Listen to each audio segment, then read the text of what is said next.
Okay, and there we are on YouTube. All right. Well, welcome everybody. We are here tonight live on November 8th, 2023. We're here trying to raise some money. I'm Tim, here tonight with Jennifer Amell, Jane Hello. Borowski, Hi, Amanda, and Drew Bedard. How's everyone doing? doing great. Doing great. Excited about this. Yeah, me too. Yes, we all are. Thanks for having us. Yeah. All right, Jen, tell Yes. us what is the goal here tonight? So the goal is to raise $2,500 to buy Bernice Courtemanche a headstone. So there's a little bit of backstory here, and I'd love to kick it over to Jane to sort of tell us what happened when we first went to pay our respects. So we did our little tour of Claremont and went to a couple of sites. And I mean, it's been 30 plus years, and I've always wanted to go visit some of the graves of the girls that were brutally murdered by this monster and pay my respects. So me, Amanda, and Jen went to Bernice's gravesite because it's just a gravesite. And we were, I guess I'll speak for myself. I was rather upset when I saw her gravesite because all it had was a plastic marker, which I'm going to guess has been there since she had probably passed away since she was put there. Mm-hmm. And all it said was her name and her date of birth and I think date of death, the 2 years. It was just a little plastic thing, like no bigger than my arm. And that's all there was. It was overgrown. Obviously, you could tell there's been nobody there, that wasn't what really bothered me. What bothered me was, this girl was she was 17, brutally murdered in Claremont. Her parents, they didn't have a lot of money.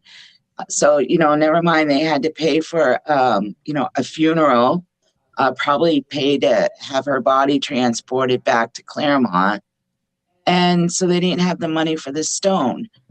What bothered me was the community, knowing what happened to her, never got together and raised a little bit of money to put even a marker there for her. So it was pretty disturbing and sad, and I felt so many emotions. And that day, I told Amanda and Jen we were going to get her a gravestone. We were going to get her a stone. So that's what we're trying to do. We're trying to raise money for it. Me and my daughter went to the place that does the stones and found a beautiful stone, not a high-priced one. A stone that will have her name, her date of birth, date of death, and it'll say never forgotten. And it's going to have 2 little butterflies on it. It's absolutely beautiful. Yeah, and that's a all-inclusive price, right? It's like for It the is. stone and for the installation and everything. Yes, it is. I mean, the cemetery, just the cemetery alone, just to insert it was $300. So we got a pretty good price on the stone. The guy, the person that is ordering the stone for us is actually giving us a bit of a discount on it too. So That's really nice. yeah, because he heard, I told him the story on why I was there. Because, I mean, it was kind of weird me walking in and, ordering a stone for someone that died 30 plus years ago, and I'm not even family. So I had to kind of tell him the whole story and why I was there and uh, tell him Bernice's story. Mhm.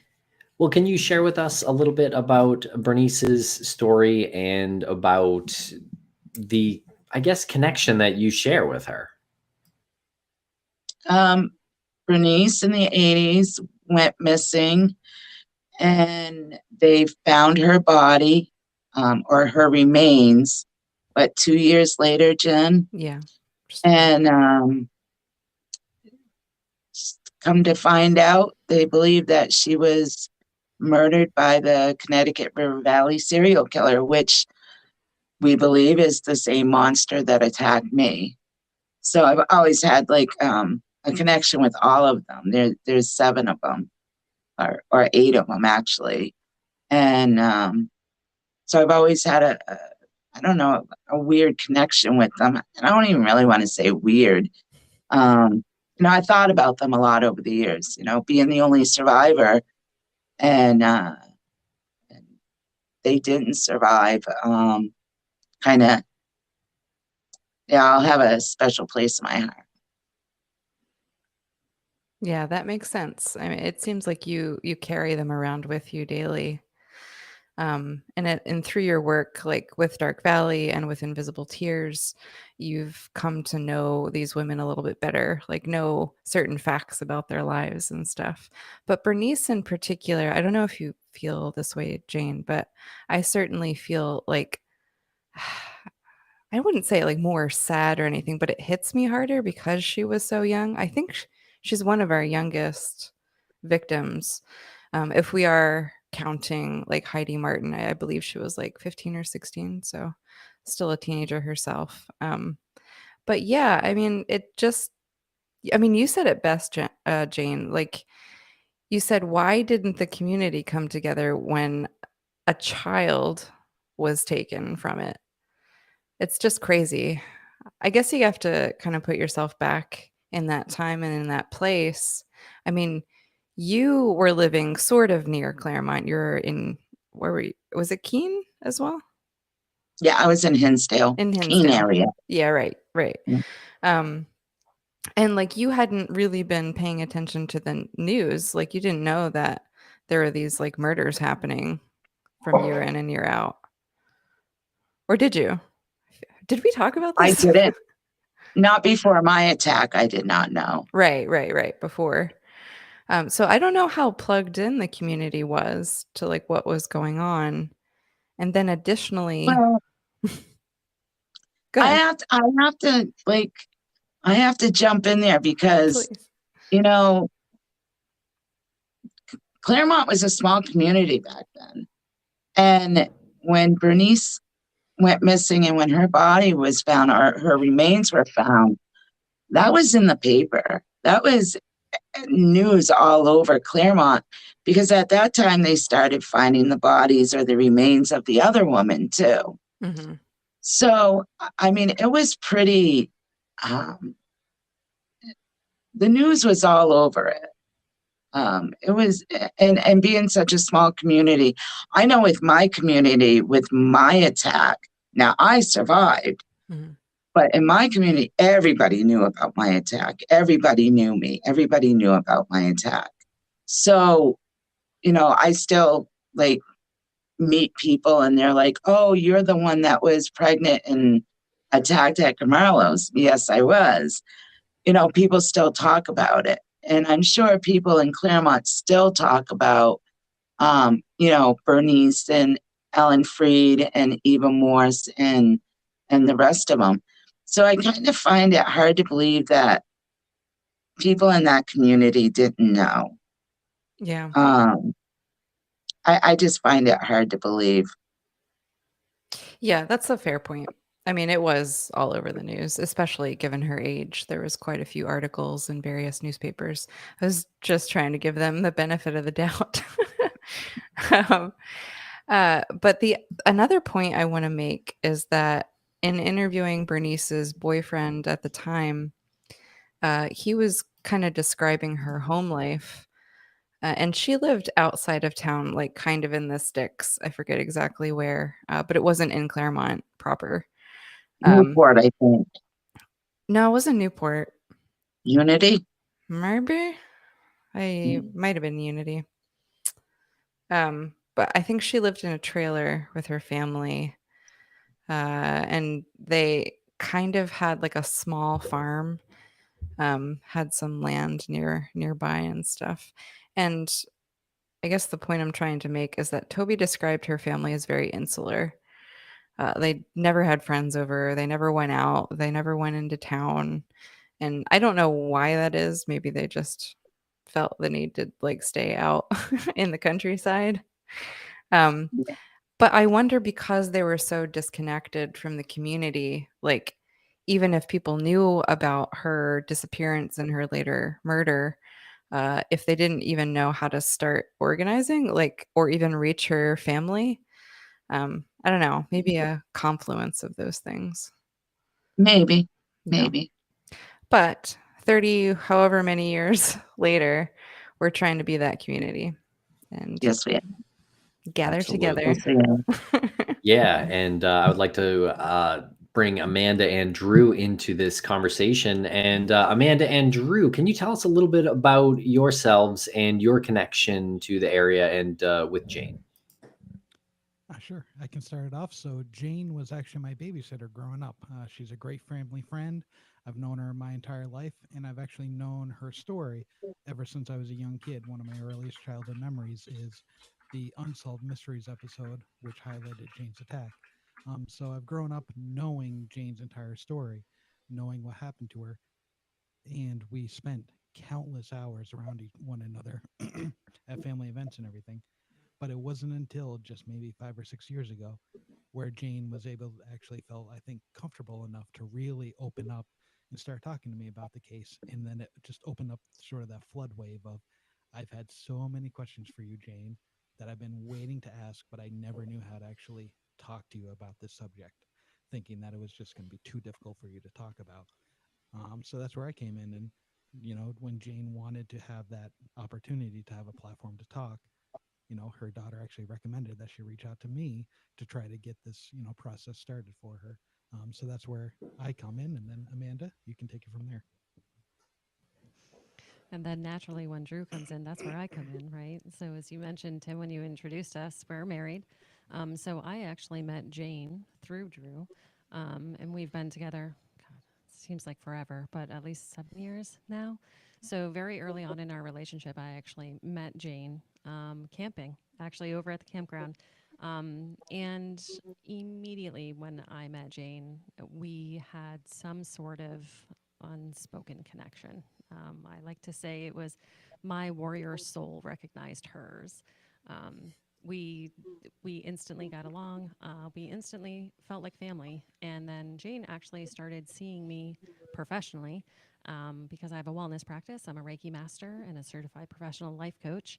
So she started seeing me professionally to help her with things. And that relationship just sort of solidified and just blossomed. So Jane and I are extremely close, much more like family. And so when Jane approached Drew about, starting a podcast, and really the premise of the podcast, especially with the work that she wanted to do, making sure to help people and raise awareness for, what survivors go through, their path to healing, that entire premise really, really resonated with me. So jumped right on board. And so we're both her co hosts and her editors and her producers for Invisible Tears. So obviously, through Jane's story, right, she has an amazing story and she's on an amazing journey. And the Connecticut River Valley cases has really, really become near and dear to both Drew and myself. We definitely view ourselves as advocates as well, right alongside Jane, for not just Jane, who of course can advocate for herself. She's fantastic at doing that, but for all the rest of the Connecticut River Valley victims as well. I honestly could not advocate or do what I've done the past 2 years without these two. There's no way. I know that, and I'm extremely grateful that they're in my life. They're in my life as much as they are today, because they've. I wouldn't want to be on this journey with anybody else but them. It's been amazing. We've met a lot of amazing people like Crawlspace Media, and Jen and Lance and Tim. And it's just, the three of us just click. Like, we just connect. Like, I didn't even expect us, I knew that we would do well, but to have the connection that we have today is just, it's amazing. Yeah, we're blessed to feel that connection as well. Absolutely, and you can feel it. And you mentioned Lance is running a little late. He will be joining us in probably, I don't know, 10 or so minutes. So just a heads up there.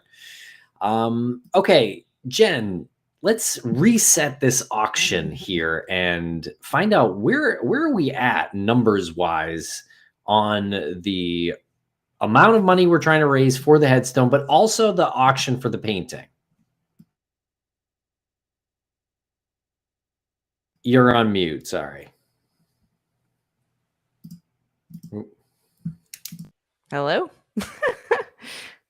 I was making a joke, which saying it again feels like it's going to fall flat, but you guys didn't even hear it. So no jokes here. I said I was practicing my auctioneer speech. Oh, Jen. Give it a run. I can't. I really can't. It's horrible. Yeah. So again, as Tim said, we are trying to raise money to buy Bernice Courtemanche a headstone. We're trying to get to $2,500. We're doing that through two ways. One way is the most exciting prospect, and it's an auction for a painting by my mother, Pamela Robinson, who is in the chat and is watching us. So hi, Mom. Shout out, Pam. Hi, Pam. Big shout out. She's the one that also did our logo for our podcast. Yeah, and ours. Yes, she's so talented. She's a busy bee. Yeah, she created this beautiful painting. I did try to convince her to get on this meeting or this live or whatever to talk about her painting because I think it would be interesting. But she was a little shy and didn't want to do that. But you can go on 32auctions.com/art for teen murder victim Bernice Courtemanche. Additionally, the link is on www.darkvalleyshow.com, or you can go to our Instagram handle and the link is in our bio there. I'm sure we can pop it in the chat too at some point. But right now, just opening up our bid feed here, our highest bid is $251 from a man named Adam Reed. So thank you so much, Adam. You're currently the highest bidder. Thank you. Yeah. Let's get the party started. Very cool. Yeah, let me pop that link there in the chat. Okay. Yeah, and then the other thing that we're doing, if you didn't want to enter into an auction or you just wanted to be sure that your money would get to this good cause, you can go to gofundme.com/art auction for Bernice's headstone. You can pop that link in the chat as well. And there you can donate any amount, $5, $20, $100, $1 million if you wanted. Share the link. Even if you share the link, that is huge, huge, huge. Right. I'm going to pop that in the chat right now. And that fundraiser is currently at $1,501, excuse me. So we're getting closer. We're inching closer to our goal. But we definitely want to focus on the art auction tonight. Yes.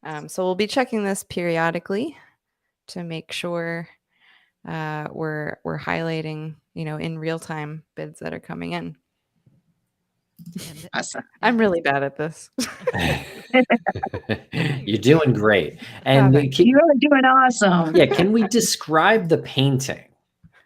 Oh, man. What inspired her to do this? Yeah. Oh, no, she's going to kill me. I was speaking for her. No, it's actually an interesting thing that happened, I mean, like any artist, she was in her studio, like waiting for the muse to come, practicing, putting something on canvas. And she was listening to Dark Valley um, because she's my biggest fan. um, and she was doing this mixed media sort of project. And that just means like there's different kinds of, well, I'm going to butcher this, but it's paint, there's ink, there's collage, like all different kinds of elements that come together. And the palette actually ended up being a little bit like the Dark Valley logo. There's like some pinks and purples in there. If you look closely, you can see like a little shred of Cosmo magazine and New Yorker magazine. Um, but she wasn't even thinking that she was setting out to make a painting based on, the stories of those, affected by this serial killer up there, but it just came out of her. And by the time she was done, she's like, "Oh, I guess like this is about the women." And it wasn't for any particular reason. Like there's no purpose really behind it. Um, but then, we always had in the back of our minds that we were going to try to raise money for Bernice's headstone, and we're just going to do like a straight, GoFundMe sort of thing where people could donate what they wanted. And then I was like, oh, the painting. And then my mother graciously donated it to a great cause. Thanks, Mom. Yeah, thanks, Mom. Yeah, so cool. Such a an interesting looking painting. Is this something that your mom does often? Yeah, she's a fine artist. Very cool. Yeah, she does a lot of paintings. Mom, pop your art website in the chat. Yeah. I can see you writing. I know she posts a lot on Facebook too, so and then they are for sale. So she does some abstracts and then did a lot of like landscapes and stuff in the past. Very Awesome. cool. Yeah. Yeah. All right. Okay, so let's see what else is going on. What tell us about Invisible Tears, Amanda, Jane, and Drew. Tell us about Invisible Tears and what's been going on Invisible Tears. We just launched season 4, and we got the most incredible guest on this season. We just did a ton of podcasting last week and had amazing guests on. We really this season we're really lending our giving our platform to people that need to tell their loved ones' stories or their survival stories, and really letting people, be the voice for the voiceless. And it's we're excited about season 4. It's going to be a bit different, and but we're excited about it. Yeah, we're really focused on advocacy. Yeah. That's the shift that we've really gone into. I mean, don't get me wrong, we had been, of course, advocating all throughout the rest of our seasons. But if you look at I would say the path that Invisible Tears podcast has actually taken. So season 1 was really all about telling Jane's story, right? Jane finally being able to have a platform to tell her story in her words. She had been on multiple different, TV shows and that sort of thing. But this was her opportunity to tell, about her life before, during, and immediately following her attack and be able to tell it her way, sort of dispel some misinformation as well. Then we talk about her path to healing. She has a really interesting and long path to healing. So a lot of people don't realize what, survivors go through afterwards. So we really focused on that throughout seasons 1 and 2, and of course, making sure that we actually cover some cases, some unsolved and missing cases as well. Much of season 3 for us was really, that's right when Dark Valley launched, right? And so we went ahead and jumped on double the content and actually did reaction episodes throughout season 3. to every episode that was actually put on for Dark Valley. And now, as we're kicking off season 4, all of us sort of have this advocacy bug, I guess you can say. And so we're really focusing on that in that path. Excellent. I think we lost Jane. Yeah, I'm going to go check on her. Okay. And I see Cheyenne is in the chat, and Hi, Cheyenne. Susan asked Cheyenne, shout out Susan, asked Cheyenne if she's an artist too. And Cheyenne says, I do some too. So very cool. She certainly has a lot of colored pencils and markers and stuff. Does she? Mm-hmm. Very cool. Yeah, we had the opportunity to share the CrimeCon stage with Cheyenne and Jessica and Jane just a couple of months ago down there in Orlando. That was such a great opportunity. Yeah, it went really well. Yeah. We heard from a lot of people after that it was like one of the highlights for them, right? Yeah, I mean, including the CrimeCon creators had nothing but glowing things to say about it. So yeah, it was pretty cool to hear that as well.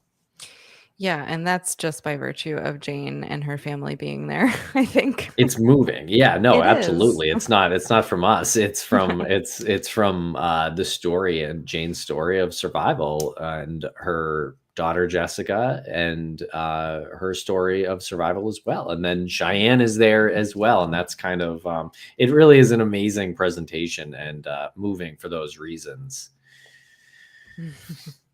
Oh, Cheyenne loves you guys. No. She's a lot of She's, fun to like, hang out with. Obsessed with you guys. Loves you guys. So does. Especially Lance. Mhm. Because Lance can be the child in him comes out when she's around and she loves it. Comes out. It's ever present. Yeah. Yeah, he's just got more permission to behave like Yeah. that, I feel like. It's true. It was, I don't think he would mind me sharing this, but he was like, I don't do well with kids. Like, I don't know how to talk to kids. I don't know how to hang out with them. And then the second he met Cheyenne, he was just like, buddies. He's like, well, I can talk to this kid. Like, this kid's cool. She is super cool. She just had her 10th birthday. Oh, She wow. did? Yeah. Wow. Happy birthday. Happy birthday, Cheyenne. Very cool. Aw. How old is she? Double digit. 10. Ooh. Oh, you just That's said what that. I hear all the right. time. Double Wow. digit. She's 2 digits. Double now. digits. Speak of the devil, and wow. he shall appear. Isn't that something? He planned What's that. up? What is I am honored to be here. My goodness. Wow. Hey, Lance. Lance? Hi, how's everybody doing? Good. What an evening. I got to get this YouTube channel going here as well. You got to do a shout out to Cheyenne. Oh yeah, how's Cheyenne? Where is she? She should be on, is she? She's in the chat. Yeah. Okay. What's up, Cheyenne? How's she doing? Hold on, I'll get over there in a sec. She's doing good. I was just telling these guys she just had her 10th birthday Oh, when was her birthday? last week, the 24th. What did she do for her birthday? It's like, why can't everybody have just one birthday and one party and that's it? No, it's got to be a week thing now. It's like, is that a new thing? So, of course, we did cake and ice cream and presents with her one day and on her birthday. And then she had a big birthday party. We went to this big fun place. It's like a trampoline park and they have bumper cars and it's called Fun Hub. So we went there and with all our friends, we got the room, the party room and all that. And it's just it's a really nice place, actually. It's adults can have as much fun Oh, there as yes. kids. I know Fun Hub well. Yes. Okay, yeah. Yes, I have a blast there. It's a lot of fun. Yeah. Yeah. So that's where we had our birthday party. So yeah, she had a good birthday. Very cool. Excellent. Good to hear. Lance, you doing okay? Yeah. I had to get the YouTube channel fired up here, but I'm doing great now.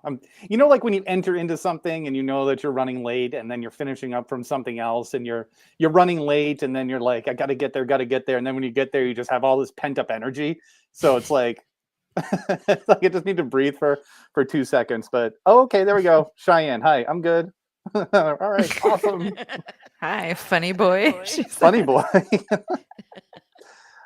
Oh my Did she God. say I'm going that? to call you that from now on. She called you funny boy. Yeah. Yeah, in the chat. Yeah, that's amazing. That is a funny. new I've name. been called a lot worse, so I'll take it. Are you guys getting an echo? Yeah. I think Is that on me? I think I think hear it's on your echo side. from you guys too. It's your fault. Lance. I think your headphones are too loud, Lance, is what it is. Gotcha. Is that any better? I guess you guys would have to talk. Yeah, check. It is a little bit better. Yeah, mostly better. All right, I'll turn it way down. Just turn it Again, so far Come into down that this you thing and I can't hear us. don't even know what I'm doing. Yeah. Oh no, Susan said she can't really hear Amanda or Jean well. Uh-oh. You can't see us. No, can't can't hear hear us. very well. Hopefully that's better. If you guys click on the little wheel on the upper right hand side, Yep. Does it show you Is any that better? adjustments? My output volume is all the way up. Yeah, I think their volume on Riverside is up as high as it can go. Yeah. We are Does this sound better? This any better? It's a little better, maybe. Yeah. Okay. How about now? I was going to say we can mess with our outputs on our Behringer boxes. Yeah. Yeah. If you have a volume knob on that might help. Yeah. Yeah. Do we lose? Test. Oh, Jane, you're Drew now. Jane's phone died, unfortunately. Yeah. Oh no. Jane My can't phone get died. onto Riverside on her computer. So she was utilizing her phone, and unfortunately, even though it was charging, it It was died on her. magic. We just jumped through the walls here. I was gonna say, Drew, you look different. Magic. Oh, the name. The name. Yeah. I just noticed that. So Uh, yeah, let's talk about this headstone a little bit. Yeah. What does this headstone mean for you, Jane and Jen and Amanda and the community? Really, what does it mean for the entity as a whole? Jen. Well, I mean, we touched on this a bit earlier, right? Like we had gone to visit the headstone, or rather the place marker that was there to commemorate Bernice Courtemanche, and it was just like a tiny plastic thing. It was a little disappointing, very disappointing to stand there. And we're thinking, like, why didn't the community come together to buy a proper stone for this, teenage murder victim? I'm speculating that the Courtemanche family had to incur a lot of costs after Bernice's death. Not only, funeral costs and stuff like that, but I had heard from Eva Morse's family, who were, kind of in the same financial situation as the Courtemanches, like just didn't have much means. They had to transport Eva's body all the way to Maine to get an autopsy, and then all the way back to New Hampshire for, the cremation and the funeral. And they had to incur those costs themselves. The family had to pay those transport costs, which is just the craziest thing I've ever heard. So I'm thinking maybe the same thing happened with the Courtemanche family, because I believe Bernice's autopsy was done by that Maine pathologist, because there just wasn't one in New Hampshire. Yeah. So I mean, that's some reasons I can think of why the family couldn't really afford to get a proper stone. So I guess what we're trying to do is just like correct that history, right a small wrong, because it's not a whole lot in this situation is in our power, but this is. It is. And, you know, a couple of years ago, both of Bernice's parents have passed away. I Mhm. believe, I'm not quite sure about the father. He did pass away first, but the mother had cancer. And so her mother passed away. Like, it was like a year and a half difference between the both of them passing. So it was, it's kind of sad too when you hear that, because, n- you know, 30 plus years later and they passed away with no answers to what happened, or to what happened to Bernice, and no justice. Um, so I guess, I mean, in a way, I almost consider it a gift from us to her parents, because I'm sure over the years, um, I have some friends that have lost a child, and you never get over it. It's just something that you just never get over. So I'm sure that it had to have been difficult for them to even go to her grave without seeing any headstone, with seeing, no headstone there. So I kind of consider this like a gift not only to Bernice, but to her parents also. Knowing that, her parents have passed, and were they had no answers to, who did this to Bernice and what happened and why, or anything. So I mean, to me, that's that's one of the reasons why I feel so strongly about doing this. Um, and she deserves it, you know, she Yeah. deserves it. She was 17. Gosh, I mean, think of what you did all your first 17 years of your life. And that's just like, you did not even accomplish half of what you really wanted to in your life. And she was, that was stolen from her. That was completely stolen from her. So, she deserves this. She deserves this. Yeah, and you're saying a lot of really amazing things there, and it made me think about how you said, her parents have passed, but it made me think about how doing something like this is sort of like a quiet, like you said, it's like a gift to them, but it's also like a quiet gift to the community as well, to the small community. And I know from doing the shows and talking to parents that a lot of the times parents don't want to open up a wound again, and family members don't want to open up wounds again. So we think it's a little odd sometimes if they don't want to talk about their deceased loved ones. And then you really think about it and you're like, well, yeah, they don't, because they've already gone through that pain. So something like this headstone, something like a marker that isn't so direct to the family. You know what I mean? Like, it's not, the family doesn't really have to have a wound open up, but it's like a piece of respect to them, to the entire family and to the community, because the community shouldn't be known for one thing. It shouldn't be known for, or I'm sure the community is known for more than this, but it shouldn't, it should be known for this. And look at how other people came together to at least pay respect to the family, the community, and to her herself. So I didn't think about it until you said, like, it's sort of a gift to her parents, that it is a quiet gift to the community as well. Oh, absolutely. I know a few people that have made comments on the GoFundMe saying, from one Charlestown resident to another. So they, some of the people that did donate to the GoFundMe, are absolutely that they're part of the community of Claremont, which is, it's wonderful. I'm glad. I'm so happy to see that. So happy to see a community coming together for this after 30 something years. Yeah. Yeah. I hadn't thought of it before, but it also serves to raise awareness for Bernice's case and Jane's case and the rest of these women's cases, that these are still unsolved. I mean, I don't know. Maybe we should talk about like what's going to happen once we do hit our mark and raise that money. Like, are you guys going to try to organize some kind of like small gathering for the installation of the stone, or do you just like want to quietly go look at it?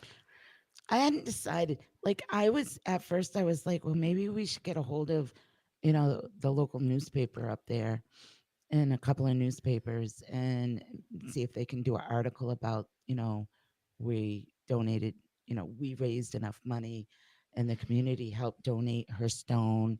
And this is when it's going to be put in. And, maybe we could do a vigil, Yeah. a candlelight vigil for her. Um, so that was one of the things that I thought about. And then I thought, well, should I? It's I don't know. Hmm. I don't know the right thing to do. And I want to do the right thing. It is hard to like not really have much communication with her existing family, you know. Like you want to do a nice thing, and I think ostensibly it is a nice thing to do. But without, that communication in place, you don't know if it's necessarily like a good thing to oh, was it you, Lance, who said to like open those wounds again? Um yeah, so I don't know. I mean, there is something kind of classy about doing it and just letting it happen and not doing the vigil, because I would, I think they're both great, options. I think if you just did it and everyone takes a step back and you just let it happen, I think that's really classy. I think the vigil's really classy too. uh, but I do like the idea of like some sort of press there, like some local paper, no matter if anybody else is there, but just some coverage on it, because if whoever knows something reads that, I Mhm. mean, it has to resonate still with somebody. Exactly. That's what I was thinking too. With notifying the newspapers, um, that would bring, you know, that would reopen her case a little bit. And you know, maybe there's people in the community that hadn't heard about her case before and, have recently or over the years have moved into the community and didn't know anything about her or her case. This would bring, um, you know, people would know about it. And like you said too, maybe after 30 years and somebody reads this in the paper, they will say, you know what, it's time for me to come forward and share what I know, because somebody out there knows something. Hmm. Yeah, I mean that's one of a few reasons why we all do what we do, right? Um, Making podcasts, telling these stories. I mean, a lot of it is to remember these people, remember their lives rather than their deaths. But the other part is to put pressure on law enforcement to reopen cases, to reinvestigate stuff, and that only happens if there's like a wave of public support and like the public demands that law enforcement look into these things. So I mean, and then the other part of that is like traditional media, like a newspaper or something, will only cover a story if there's a current event happening, right? So you can't just be like, "Will you print a story about Bernice Quartermash?" They'll be like, "Well, it was 30 years ago." Like, Mm, but if it's something like, the community came together to purchase a headstone, that's newsworthy, and then it opens the door to be like, "What is this case? Why is it not solved?" yeah. Yeah. I mean, a lot of people probably assume that it is solved Hmm. because they haven't heard anything over the years. So this would be a good reminder to remind people that this case is not solved. None of these cases are solved. They're still all unsolved. Hmm. So that would be uh, going to the newspapers would be a helpful thing Yeah. to remind people that these are unsolved cases. Yeah, I think a vigil is definitely a newsworthy event. A community coming together for this purpose is definitely newsworthy. Cheyenne in the chat says, "Oh no, Grammy, you should have charged your phone."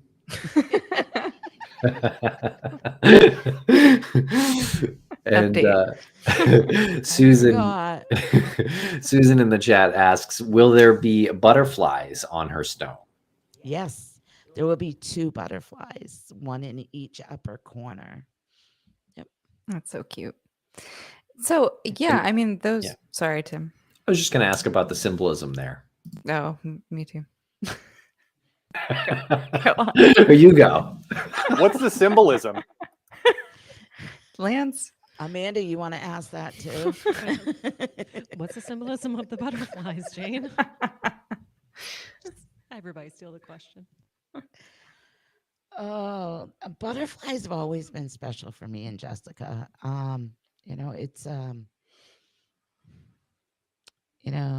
butterflies start from a caterpillar, and then they blossom into a beautiful butterfly. And with me and Jessica, it's been such a journey with our lives, especially with my attack. And we've always just, butterflies have always been our thing. For one, they're beautiful. For two, they fly freely. 3,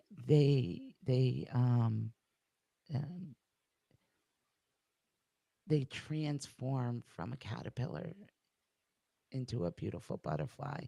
And that's what me and Jessica's lives have done is we've transformed our lives from being a victim to being survivors. And so just butterflies just been our thing. And when we were doing recording with Dark Valley, butterflies showed up a lot. It was weird. We were at Bernice's gravesite and a butterfly showed up, and she had a little butterfly, like a little butterfly stick there.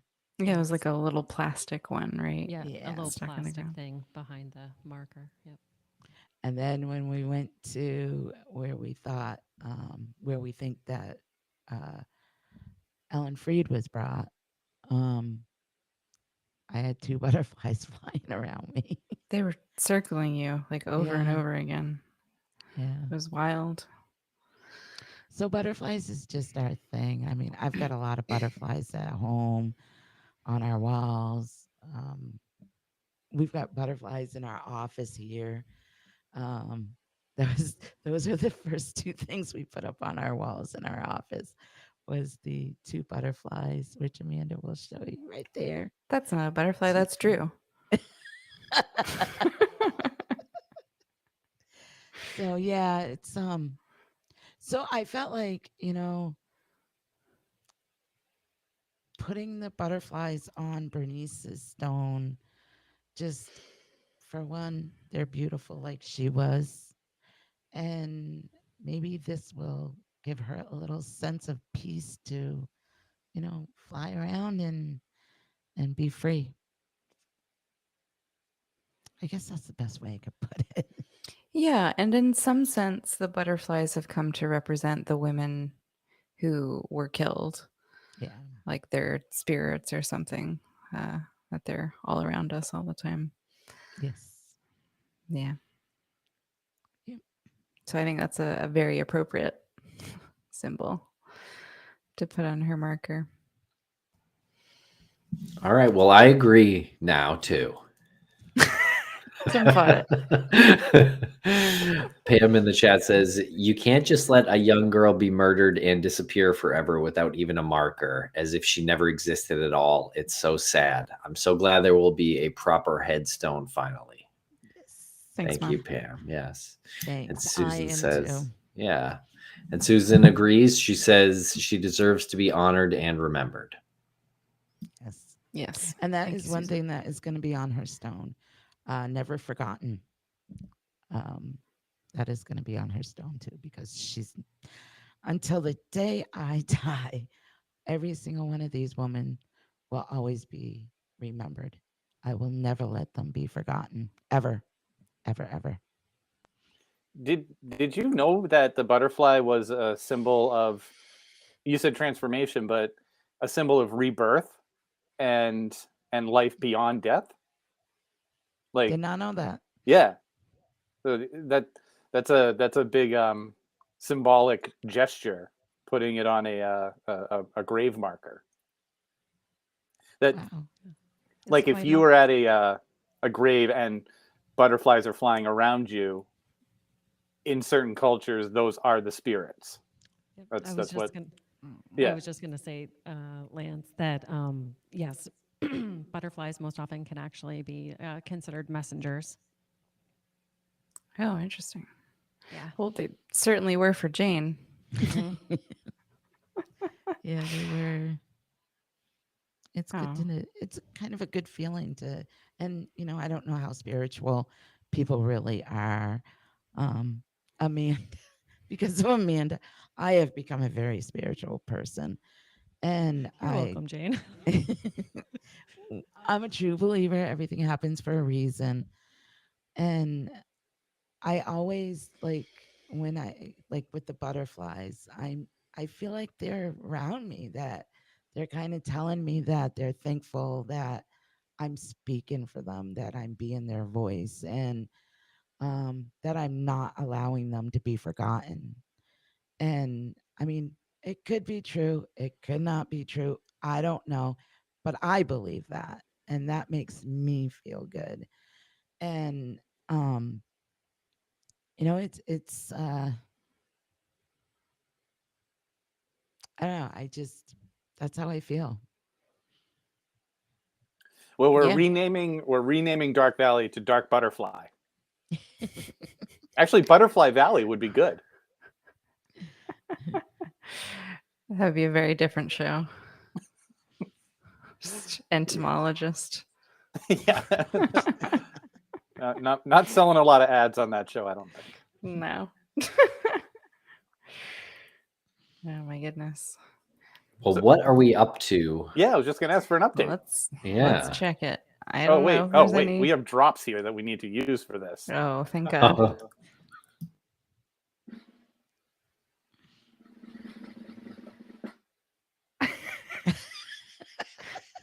That was so low. It was like I was waiting for something huge. I know, I was too.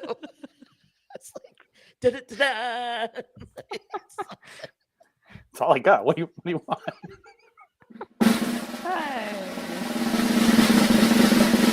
There. That's more like Perfect. it. That was Yes. perfect. The anticipation for absolutely no change. What? I see change here. Is We're there? up to 1546. Well, that's for the GoFundMe. Okay, yeah, but Okay, that's one that's of them. great. And I got here, it seems like on 32 auctions, it's at 351, unless I'm mistaken here. See, that's what I saw. What's going on here? I don't know Believe- what I you're believe that looking at, changed. Jen. Yeah, I think it was at 301 earlier, and it's at 351 now. Yay! Don't make me take that drum roll back, Jen. Jeez. So mine is showing that the next bid is 256. Okay, I don't know. I don't know. I can't check because my phone's dead. Oh man. Are you charging it? Yeah. Yeah, she is. So does this get clapping or cheering? Clapping. Clapping, yeah.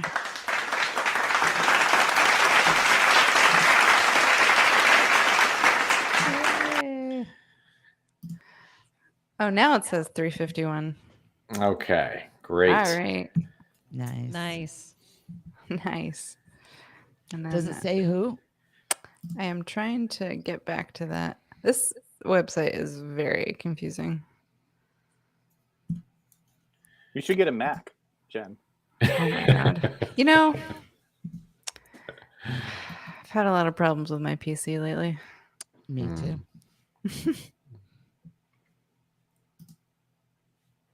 my PC won't allow me on Riverside. Oh, look at Oh, Here, that. can you really? see that? Okay, Wow. sure. Yeah. Ken, that's awesome. Nice. Nice. All right. So I have a quick question. Jane, uh, did anybody talk about CrimeCon yet? We Before did I a was bit. before I came on a little bit. Oh, okay. I was just wanting to know if you had time to come down from that and how after settling, how was that? How did that settle with you? Going out on stage, Jessica goes out there, Cheyenne goes out there. It's all happening like so fast, and but then it all slowed down when we were on stage, and you really like engaged the audience. What was going on in your head there? We hadn't got a chance to talk to you about that. You mean while I was on stage? Yeah, like building up to it because we were backstage. I don't think anyone knows And- this. We were backstage singing. Like we were lip syncing the music that was happening because we had so much nervous energy, and we were like singing and like goofy dancing and stuff and trying to do like breathing techniques. And then it just kind of all it was like, okay, the announcement, we just go out there. And then it was just like I really felt like we were just hanging around a table talking. Like all of that just kind Yeah. of melted away. Well, also before we went up on stage, we kind of had a uh, we we kind of had it planned on what we were going to talk about and who was going to say what when and da da da. And I really believe that I went off script totally. No, Jane never goes off script. I don't believe it. But you know, everybody at CrimeCon was so great, so welcoming, and we met a lot of awesome people. It was so victim and survivor focused. And then when we were up on stage and we were, you know, I did feel comfortable with you guys. And, you know, I not only was I telling, not only were we talking about my survival story, but we were talking about all the survival stories. And, you know, that's what that's why I went, you know, to keep their stories out there, to keep my story out there so they're not forgotten. And I know I sound like a broken record, but I mean that's the purpose why we're doing all this. And so when we were on stage together, I mean I thought it was fun. People were engaged and wanted to actually hear what we had to say, which was crazy. There was a lot of people out there. Um, Although we really couldn't see anybody because the lights were so bright. But you know, I liked it. I really I like the fact that I was able to be out there on stage with you guys and tell the stories. And Jessica and Cheyenne loved it. Oh my God, she was like, she loved being up on the stage, even though she didn't really say too much. Um, she did like that, and you know, Jessica's like super shy. She's like super shy, but you know, CrimeCon in a whole was just amazing. It was a busy weekend, to to say the least. I was shocked. Yeah. um and just met amazing people. Yeah. You were so excited when you met.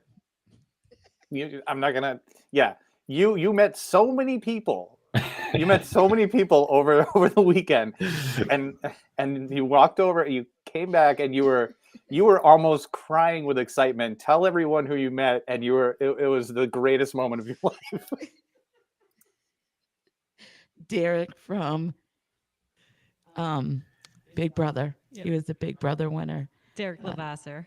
Derek Lavasser. Yep. Yes. He had been there the whole weekend and I didn't even know it.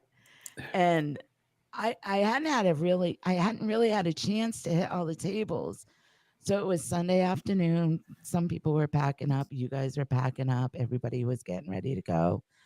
And so me and Jessica decided to hit all the tables. So we hit all the tables and talked to everybody. And I'm standing there and I'm looking down the row and I'm like, oh my God, Jessica, do you realize who that is? And it was Derek Levasseur from Big Brother. He was like the best player on Big Brother ever, ever, ever. And I was just like so excited. Oh my gosh. Yeah. He was far away. He was like, I know he was like right there. yeah, It was like what, 2-3 tables over around Yeah. the corner. yeah. And he was there the whole weekend and I didn't even know it. And they, I'm he's like, got how a did I coffee. not know this? He has a He's- coffee company too, and Yeah, they were selling Yeah. coffee, like giving away coffee. He's in true Yeah. crime. You could probably connect with him too. He just signed up with Nancy Grace. Okay, He's good. doing a show with Nancy Grace now. Yeah, But yeah. he was like, yep. I gave him my card. He gave me his card. And I said, I want you on my podcast. He said, I want you on my podcast. And Oh, good. Yeah. so we haven't connected yet because he's been real busy with this whole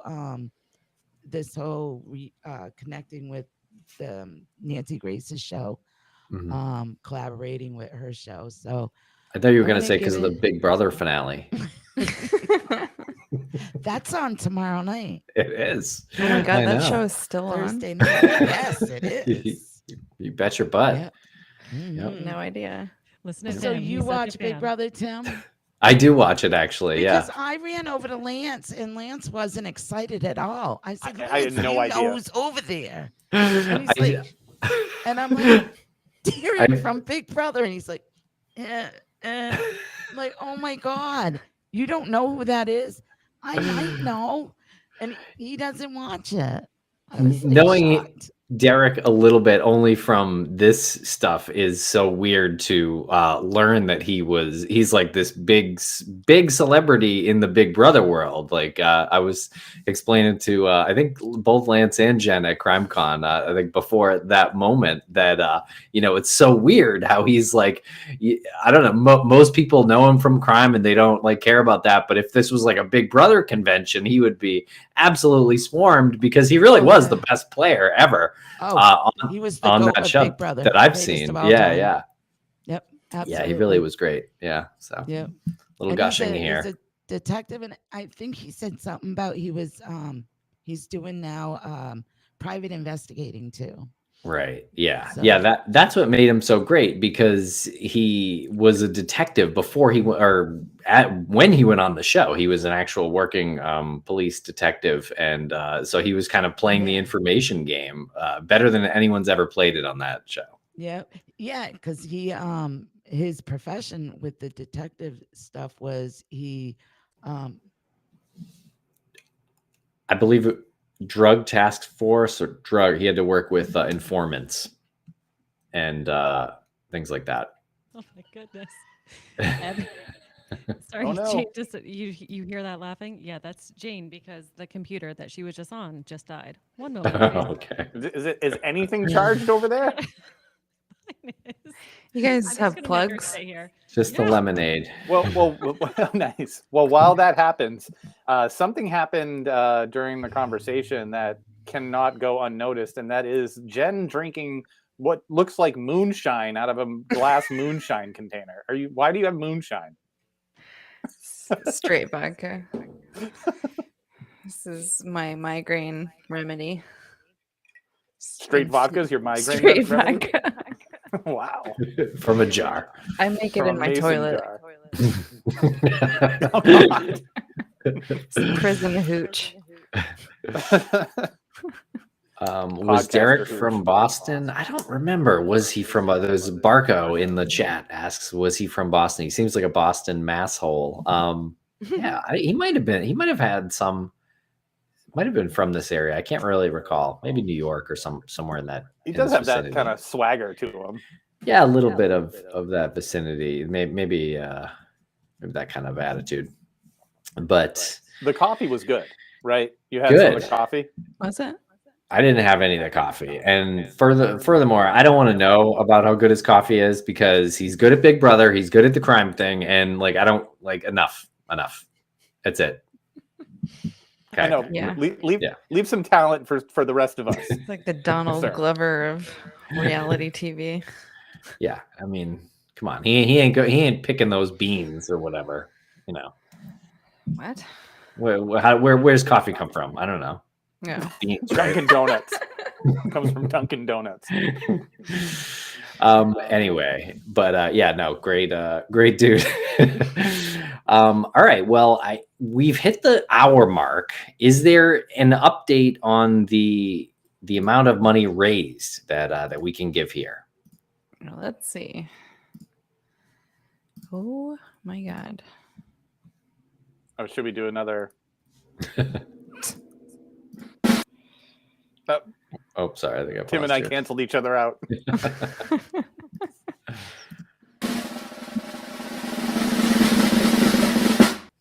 And Jane's here. Thank you. Cheers. I get a drum roll. Oh my goodness. The auction is still Adam Reed, highest bidder at $251. I think there's an Okay. additional $100 just like not part of the auction. I'm very confused by this site. But in terms of bids for the painting, the highest bidder is Adam Reed. Excellent. And then over on GoFundMe, we are at $1,546. Nice. cool. We're inching closer. Yes. That is super cool. We're getting there. We're getting there. Yeah. Well, lucky Adam Reed, the leader in the clubhouse for the painting. Yes, that auction ends at 10 p.m. Eastern Standard. So the highest bidder will be notified tomorrow. And we're going to keep the GoFundMe open for another week, I think, since we didn't quite make our goal. But hopefully we can get closer to that 2,500 in the coming days. So tell your friends. And Yes. Jen, do you have? I know this is a big ask right now, and I'm dropping it on you. But do you have like an image of the painting that we can see here? It is on the auction site. Maybe I It can is on share the my auction screen. site, but I'm thinking people watching on YouTube. Maybe we can do that split screen here or something. What would you like me to share? The painting itself. Yes. Okay. Yeah, if you could. I don't know what's going on here. Oh, well, oh, there it is. Okay, great. Oh, there it is. Oh, awesome. So I'd like to describe this a little bit. I'd like to really look at this. This is. Would you call this abstract? Yes. Yeah. Absolutely. Earlier, we kind of went over some various elements. I don't know if you were here for that, Lance. Definitely not, because I wouldn't be asking now. But yeah, just to round out the evening, it's a mixed media painting, which means there's Mom Don't Murder Me, but maybe oil paint. I know there's India ink, and I know there's elements of collage too. And then there's this process she did where she put like a medium over like the finished painting, and when it dries, it adds depth to it. So it's like maybe, I don't know, you can really see, but maybe like this big. And it very has cool. finished sides as well, so there's no need to frame it. It can just go right on the wall. Okay, I'm gonna ask a tough question here. This is in honor of those women who were victims of the Connecticut River Valley murders, right? Yes. Yeah, it was kind of an unconscious process for Pam Robinson, the artist, and my mother. She was listening to Dark Valley, listening to these women's stories, and putting something on canvas. And this is what happened. And she's like, "Oh, I guess I have a painting based on these women's lives." And it just kind of came together. for her to generously donate it to this great cause to get Bernice Courtemanche a headstone. And when someone has this in their home, they should be looking at it and not thinking about the women past, but thinking more about their lives and thinking more about the lives of the people in their family and how fleeting all of that can be, and how you should really like take advantage of every moment that you have.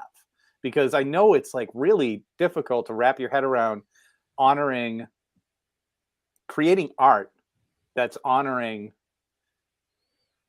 women or anybody who have been victims of such like brutality. You know what I mean? So this is more about like their lives, their stories, and how you can kind of reflect on that yourself. That's what I like when I first saw it. That's what I was getting. Yeah, well, the first painting she did was just like a bunch of blood and gore. And I was like, that She won't actually do. designed our first logo. Yeah.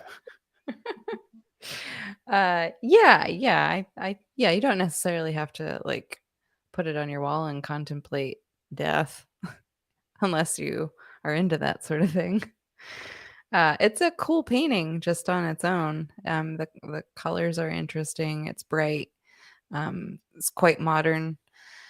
So if that's your style, this is the painting for you. I'm a terrible salesperson. I think it's great. I think it's great. You can tell, someone who looks at it in your house, you can tell them anything you want. You can share as much or as little about what the painting is and what it means as you want, which I find cool because it depends on the person viewing it. You could say, oh, it's just something I really like, done by a wonderful artist. Or you could tell as much as you want about Bernice and the entire story of all these unsolved cases. So it's a real conversation starter. I think it's pretty abstract. Yeah. Possibly a mood killer too, but we'll hopefully not. When I personally look at the painting, I actually don't. It almost I get the feelings it's almost inspirational. I much more go to the realm of what Jen was talking about with inspiration and sort of remembering the lives and remembering everybody in life, as opposed to the way that they unfortunately lost their lives. I look at it and I feel inspiration. Yeah, that's well said. That's what I was trying to say. Too much moonshine. Well, ladies and gentlemen, this has been a lot of fun hanging out here tonight and speaking about the painting and trying to raise some money here for this headstone. Are there any final thoughts here? I just want to thank everybody. Sorry, Jane. That's okay. Yeah, I do. This means a lot to me personally.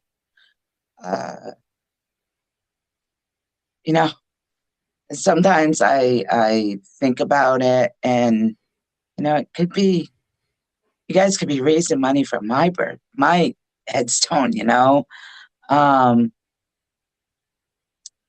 but I was fortunate in surviving. I'm grateful for that. And I want to, turn something so bad and negative into a positive. And I think this is the perfect way of doing it, making a positive out of something that's just just awful, horrible. And, I feel blessed to be able to be a part of this. I feel really blessed to be able to be doing this with you guys. And when I say you guys, I mean everybody. Jen, Tim, Lance, Amanda, Drew, myself, my daughter, Jessica, and even Cheyenne.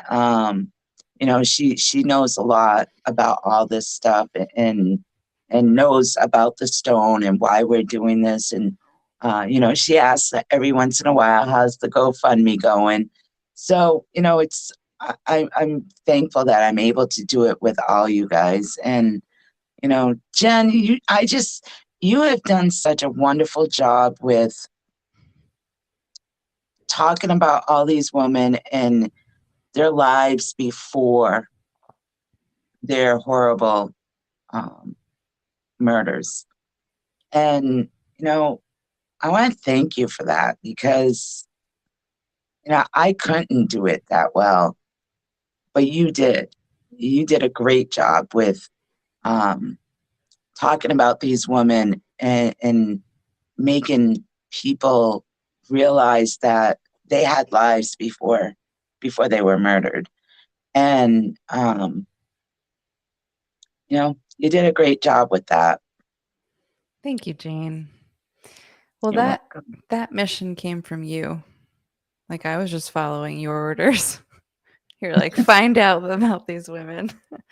Well, we had a frank discussion before we started this process, right? I mean, we both agreed that the aim wasn't necessarily to be like, picking apart, the small details of their crime scenes and talking about all the blood and guts and speculating on who could have done it and what was his personality. I I think, didn't want to glorify that monster. yeah. That was my big thing. And nor did I. I mean, that wasn't a story I was interested in telling. And I really couldn't have done it without you, Jane. So thank you. Thank you. All right, we're both gonna cry. You just said something, Jane, that really like hit me. And I just wanted to like have people sit with this for a little bit, kind of resonate with this for a little bit. You said this could be your gravestone. Like I can't even wrap my head around that. That is a Well, powerful statement. when we were recording Dark Valley, and we went to the first spot we went to was where Eva and Elizabeth Critchley's remains were found, and it hit me really hard there, where reality set in. That could have been my dumping ground. That could have been where he was going to bring me and murder me. And it was really hard. I mean, I think I went there, thinking I was, pay our respects. I've always wanted to see where they were found and all that. I forgot about the emotional aspect of what was going to take place with myself, and it was pretty difficult. Oh, that's interesting. You forgot about the emotional aspect, or is that maybe you didn't forget about it? Maybe that just maybe you're just so like hyper focused on that moment in doing what you were doing that it didn't occur to you. Not like you forgot about it, but you were on a mission.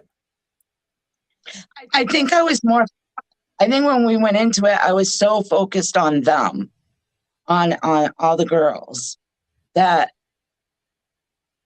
I forgot, about me and what could have been my story, not surviving. And that it hit me hard. I did forget about me, and I can't do that because I was brutally attacked by this monster, and I survived. But I can't forget that I was brutally attacked by this monster.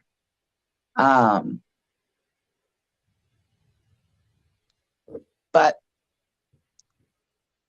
I also can't forget that I'm a survivor too. If that makes any sense. I'm trying to make sense. I'm trying to make it so that it makes sense to you. Sometimes it's hard to describe. Yeah, well, don't be too hard on yourself, Jane. I mean, that particular instance that you're talking about, I remember seeing how affected you were. But like we were caught up in the production of it all. Like we were planning, we were like mic'd up. It was very clinical. when we were going out there. And I think, I mean, maybe not to the same degree that you were, but I think we were all kind of hit with the reality of the situation, and it may have happened at different times for each of us. But I think what you're describing is an attempt to protect yourself from feeling that amount of pain all the time. Like, you do have to take a step back sometimes, and you do need to insulate yourself. You can't feel it 100% of the time. So I think be gentle. I do. Amanda keeps me focused, and Good. Amanda and Drew are really good at reading me. So I'm thankful for that. They know when I say I need to step back for a while, they know what I mean by that. Yeah, and especially if Jane gets to the point where she's even saying that, we hope that she's not even getting to the point that she's saying that. We can just read it on her face. First and foremost, her well-being is most important to us. So yeah, I also try and remind Jane all the time that she is human and she needs to go a little easy on herself. She's quite hard on herself as well. Oh, Yeah. yeah. Well, thank you for sharing that. Yeah.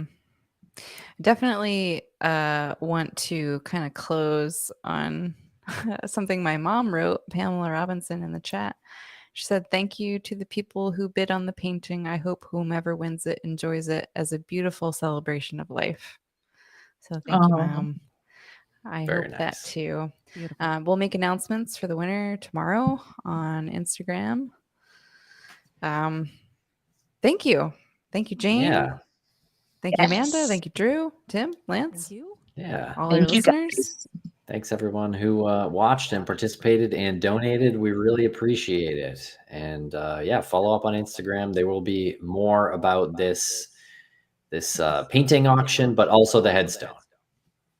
Mhm. Yep. And the GoFundMe page is going to stay on. And if you've already donated, share it. If you can't afford to donate, that's okay.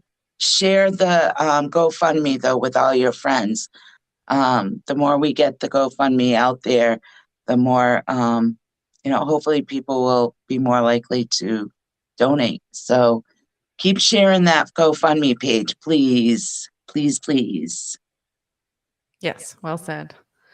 Yeah, it'll, like Jane said, it'll be open for another week, and hopefully we can hit that goal of $2,500. All right. Great. Thank All you, right. everybody.